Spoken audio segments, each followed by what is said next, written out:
Selamat datang di channel Trading for Better Life. Hari ini IHSG masih lanjut turun 1% lebih ke angka 6.818. Selain video ini, kami juga mengupload video lagi pada jam 8 malam nanti akan menganalisa satu emiten yang mengakuisisi perusahaan nikel untuk kita melihat bagaimana potensi kedepannya. Dan di video ini saya coba menganalisa satu emiten yang membatalkan rencana stock splitnya. Semoga analisa yang diberikan ini bisa bermanfaat dan membantu teman-teman dalam mengambil keputusan. Untuk teman-teman yang belum subscribe channel ini, silahkan tekan tombol subscribe agar tidak ketinggalan informasi dan analisa saham terbaru yang akan diupload setiap harinya. Saham pertama akan saya analisa adalah saham SMDR. Saham SMDR hari ini turun 2% lebih ke harga 2.180. Bisa kita lihat di grafik, penurunan ini membuat SMDR saat ini berada di bawah support di 2.200. Ya, walaupun belum terkonfirmasi break, tapi bisa kita lihat saat ini SMDR sudah berada di bawah garis EMA 50 dan 150. Jadi cara tren jangka menengah SMDR trennya saat ini sudah mulai bergerak downtrend. Sebelumnya memang bisa kita lihat SMDR beberapa kali masih kuat berada di atas harga 2.200. Jadi ingat, apabila ternyata minggu ini SMDR terkonfirmasi break support 2.200, SMDR akan mulai bergerak downtrend. Dan garis MACD pun terlihat saat ini mulai bergerak turun.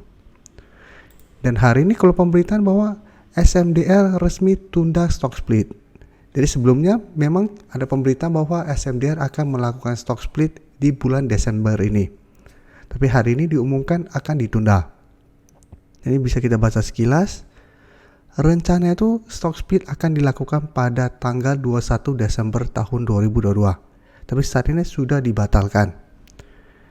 Dan dari data broker summary bisa kita lihat penurunan 2% lebih ini terlihat tidak ada akumulasi maupun distribusi.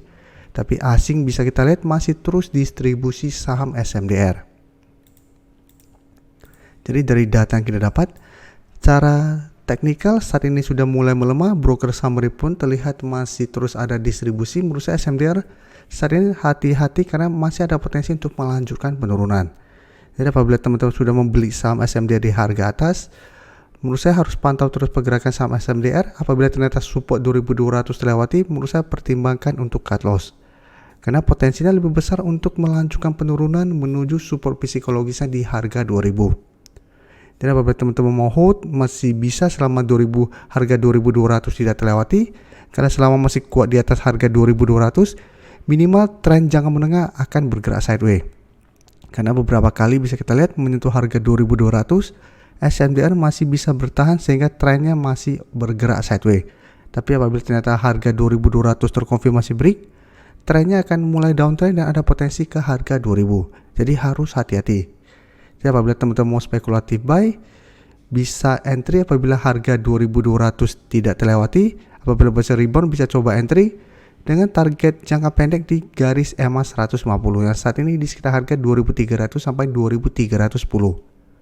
Tapi ingat, ini hanya spekulatif baik karena secara tren saat ini SMDR masih belum bagus dan terlihat masih ada distribusi. Apalagi keluar pemberitaan ini takutnya malah akan dilepas investor. Jadi tetap harus waspada. Selanjutnya saya akan coba analisa saham SIP yang bisa kita lihat beberapa minggu terakhir ini bergerak sideways setelah masih gagal break atau naik di atas garis EMA 50. Jadi sebelumnya tren SIP downtrend sempat menyentuh harga 700. Setelah menyentuh harga 700 mulai sideways, berhasil rebound, tapi bisa kita lihat beberapa kali mencoba break garis EMA 50 atau naik di atas garis EMA 50. SIP masih gagal break, setelah itu trennya kembali bergerak sideways. Dan untuk support terdekat bisa kita lihat saat ini masih di harga 800. Jadi support terdekat 800, support resisten EMA 50 saat ini di harga 900. Dan garis MACD pun saat ini terlihat masih bergerak sideways. Untuk SIP bisa kita lihat penurunan 1% lebih ini terlihat masih ada akumulasi, sedangkan asing masih terus distribusi saham SIP. Jadi dari data yang kita dapat, saya lihat SIP masih ada potensi untuk bergerak sideways minggu ini. Jadi apabila teman-teman mau coba entry, menurut saya sebaiknya tunggu di sekitar harga 800. Apabila SIP masih kuat berada di harga 800, bisa coba entry dengan target take profit jangka pendek itu di 850 sampai harga 900. Karena ingat, selama masih gagal break garis EMA50, SIP trennya masih akan sideways cenderung downtrend. Jadi masih ada potensi untuk kembali turun di bawah harga 800 dan balik ke harga 700 apabila memang masih kesulitan break garis EMA50 ini.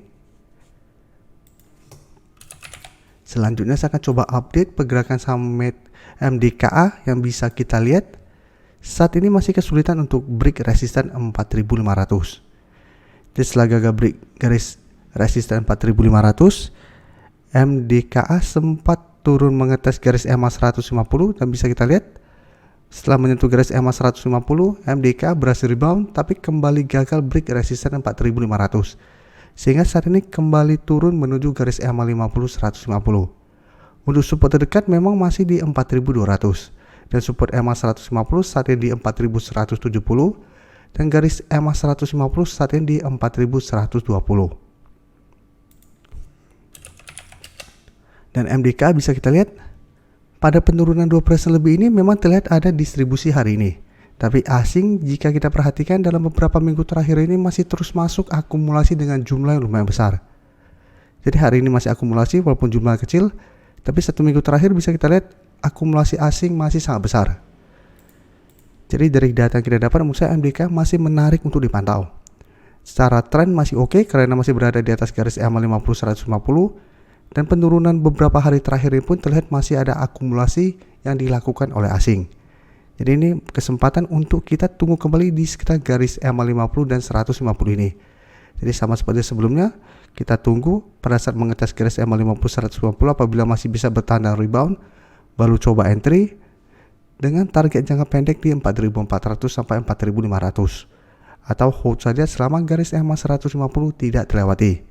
Jadi Medco menarik untuk dipantau karena saya lihat masih oke trennya. Berikutnya saya akan coba analisa saham Telkom yang hari ini naik 2% lebih ke harga 3.680. Tapi secara tren bisa kita lihat Telkom saat ini trennya masih bergerak sangat downtrend. Dan setelah turun di bawah harga 4.000, Telkom terus bergerak turun. Dan jika kita perhatikan harga 3.600 saat ini merupakan support dari saham Telkom. Karena sebelumnya berupa resisten setelah berhasil break menjadi support dan setelah itu terus bergerak naik. Jadi dari bulan November tahun lalu saat ini kembali turun mengetes support ini. Tapi bedanya pada saat itu Telkom trennya mulai uptrend. Sekarang Telkom trennya mulai downtrend. Dan garis MACD pun terlihat saat ini masih terus bergerak turun. Jadi tetap harus hati-hati. Seperti saya jelaskan, pada saat itu Telkom trennya mulai uptrend karena berhasil break garis EMA 50 150. Saat ini Telkom sudah jauh berada di bawah garis EMA 50 150. Jadi support ini menurut saya juga support yang tidak terlalu kuat saat ini. Jadi bisa saja ini hanya rebound sementara. Dan dari data broker summary bisa kita lihat walaupun hari ini naik 2% lebih ada distribusi. Asing juga terlihat malah distribusi dengan jumlah yang sangat besar walaupun naik 2% lebih. Jadi ini yang membuat harus hati-hati karena bisa saja ini hanya technical rebound sementara. Jadi memang masih ada potensi saya lihat untuk naik ke harga 3.750 sampai 3.800. Tapi ingat pada saat terlihat mulai berbalik arah, pertimbangkan untuk take profit apabila teman-teman hari ini sudah berhasil beli di sekitar harga 3.600. Karena saya lihat selama masih ada distribusi besar, Telkom masih akan kesulitan untuk balik kembali ke harga 4.000 dalam 1-2 minggu ke depan. Jadi saat ini apabila teman-teman beli di sekitar support 3.600, pertimbangkan untuk trading jangka pendek. Sedangkan untuk teman-teman yang saat ini sudah nyangkut di harga atas, saat ini mungkin sudah loss lumayan besar, saya tidak sarankan untuk cut loss, coba average down di harga bawah. Karena Telkom merupakan perusahaan yang masih oke menurut saya, jadi masih bisa di hold tapi pertimbangkan untuk average down. Terima kasih telah menonton video ini. Like dan share video ini bila bermanfaat bagi teman-teman, dan support channel ini dengan cara tekan tombol subscribe agar channel ini bisa makin berkembang dan bisa membantu lebih banyak orang lagi. Terima kasih.